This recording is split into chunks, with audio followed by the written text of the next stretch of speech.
Mats Øye Martinsen here. It's early morning, it's February, and it's minus 13 degrees Celsius, and I'm by the Oslo Fjord in Norway. I'm preparing for a landscape photograph. I'm going to teach you how to measure the light manually today. So we're going to work in manual mode on the camera, and I'm going to use my tripod because in this light the shutter speeds will be long, and I need some extra stability to get sharp images. And I'm going to work with my Carl Zeiss 18mm wide angle lens. Attach it to my tripod with a quick coupling. I need my cable release,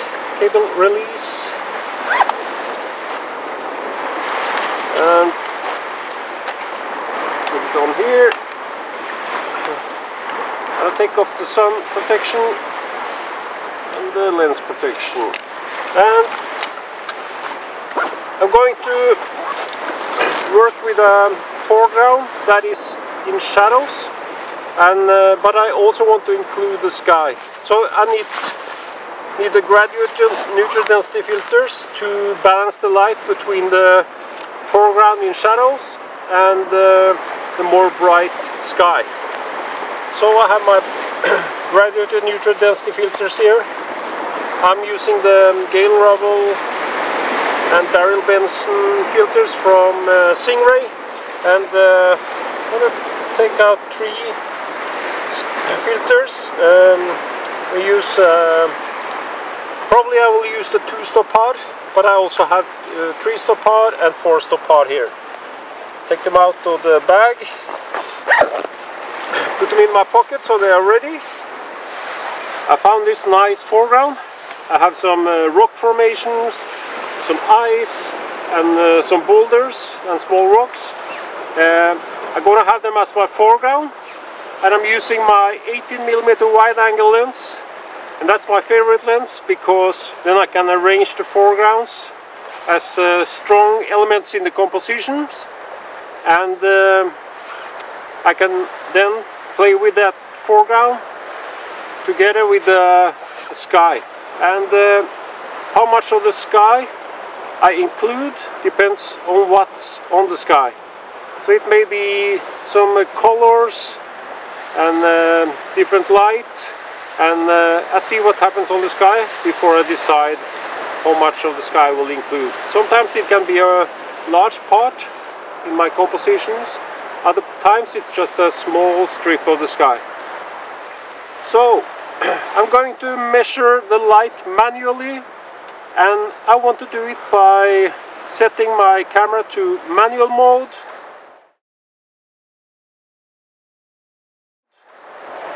And I want to set my camera to spot meter. The light meter is the spot meter mode. So that means I measure the light on a small part in the frame. And also need to set my ISO, and I use now ISO 200. And I want also to set the aperture first, because I want to control the depth of field from the foreground, the close foreground here, and to the far background. And then I use, with this lens, I use aperture f16. Then I get depth of field from 0.5 meters to infinity in the far background. So that's why I like this lens, this Carl Zeiss 18mm wide angle lens, and I get good foregrounds, sharp foregrounds, and I can include the sky and the far backgrounds.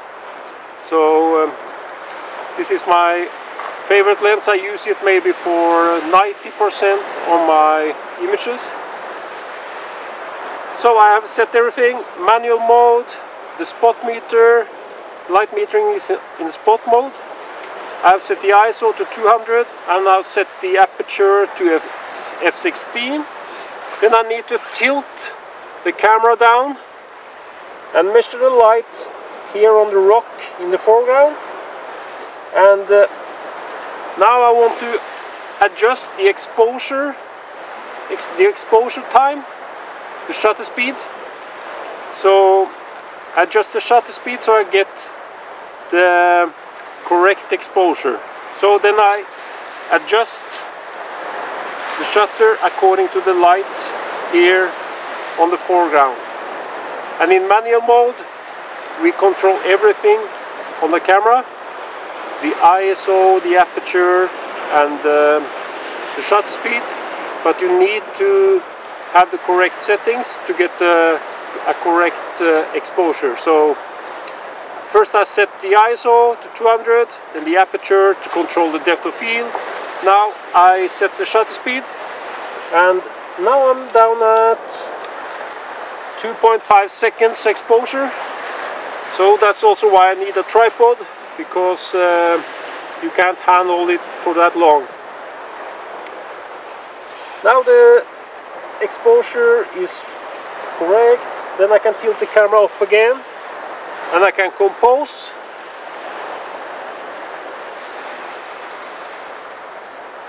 There we go. Everything's set there.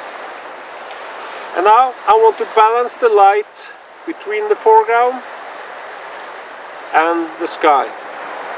And then I need to use a graduated neutral density filter, and I think in this case it's enough with a 2-stop hard-edged Galen Rowell graduated neutral density filter. This has a hard-edged,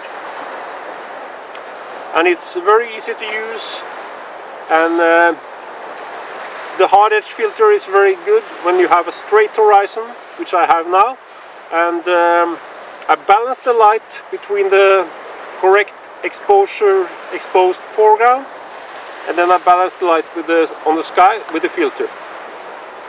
I hold it in front of the lens, look inside, drag it down over the sky, and then I take the picture.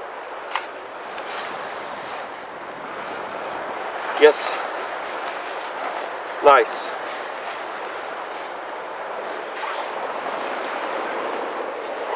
So the basic principle with the manual light metering is I tilt down the camera down to the foreground, and I measure the light correctly on the foreground.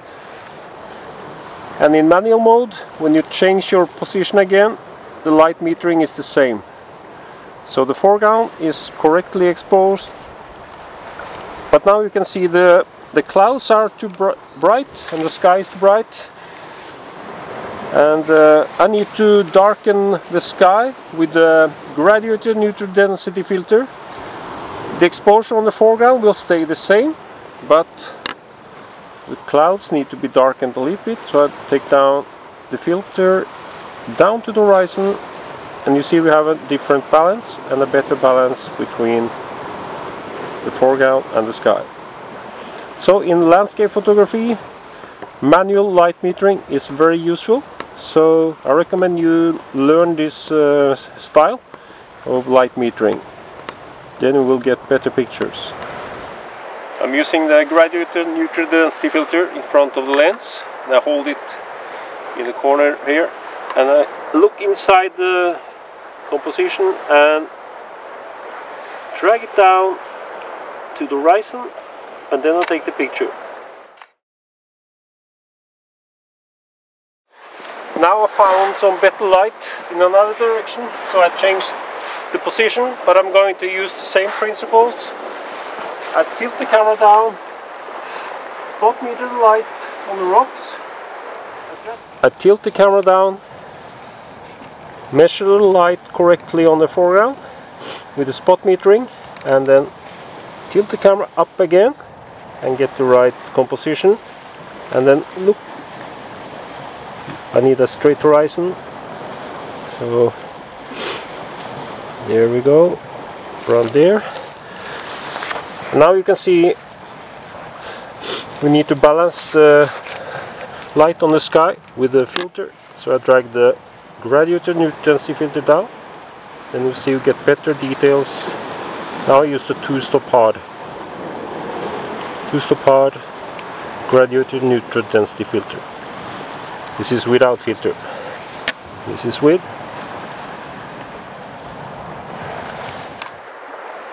Some nice rocks and rock formations. And the composition is ready. Then I need my 2-stop graduated neutral density filter. We have some nice colors. We have the earth shadow, and now I just need to balance the light between the foreground here and the sky. Let's see. Then filter it down.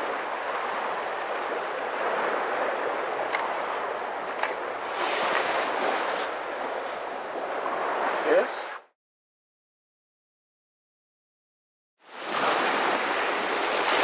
Now the light has shifted. We have some more colors on the sky, and I also need to re-measure the foreground, because in manual mode you need to adjust the light according to the changing light. So recompose. Now I have some more colors on the sky. Then I include a little bit more of the clouds than in my previous compositions. Balance the light with the filter, the cable release, everything is fine. And to balance the foreground with the sky, I need the filter, and I drag it down to darken the sky. And then we get a better balance between the foreground and the sky. Drag it down to the horizon, filter darkens the sky. Then I should. Yes! So it's very easy to shift the position from horizontal composition and to vertical composition here with this ball head. I can fine-tune the horizon, and I can lock the camera with just one screw here, and it's in the correct position. And this tripod, I can adjust the legs very easy to any situation. So use some money on a good tripod and a good ball head, then you get better images. That looks fine. A little bit forward, and then adjust some nice lines here in the foreground. Yes, and good colors. And balance the light with the filter. Use the 2-stop hard and drag it down to the horizon.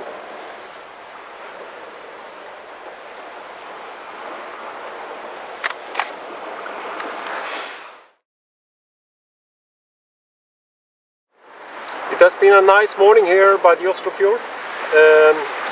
Remember to use a tripod, a cable release to avoid camera shake, and when you measure the light in manual light metering, you set to light metering mode manual, and then you set the ISO to your preferred ISO, and I prefer ISO 200 in these situations. Then I get good contrast, good quality, and also can have relatively fast shutter speeds. And next you do is to set the aperture, and then in this situation I prefer the aperture f16. Then I get good foregrounds, sharp foreground from 0.5 meters and to infinity in the far background.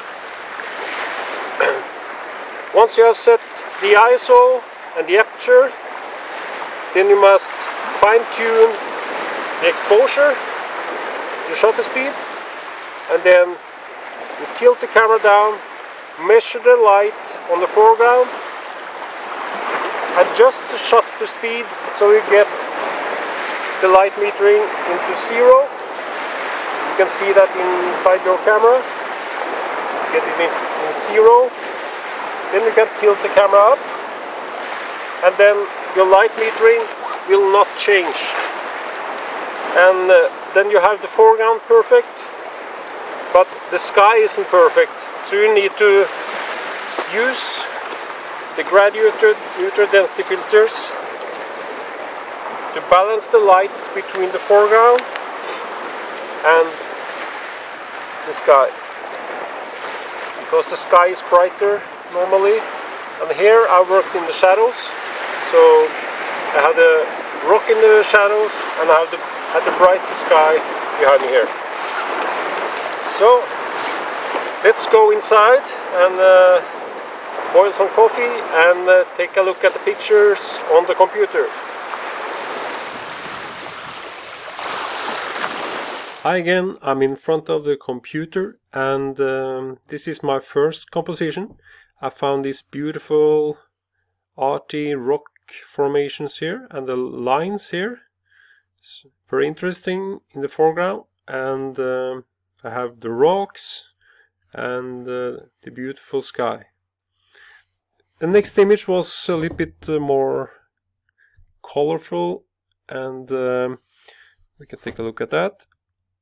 You see here, there are more colors on the sky here. And I still include the beautiful rock formations, so it's a good image too.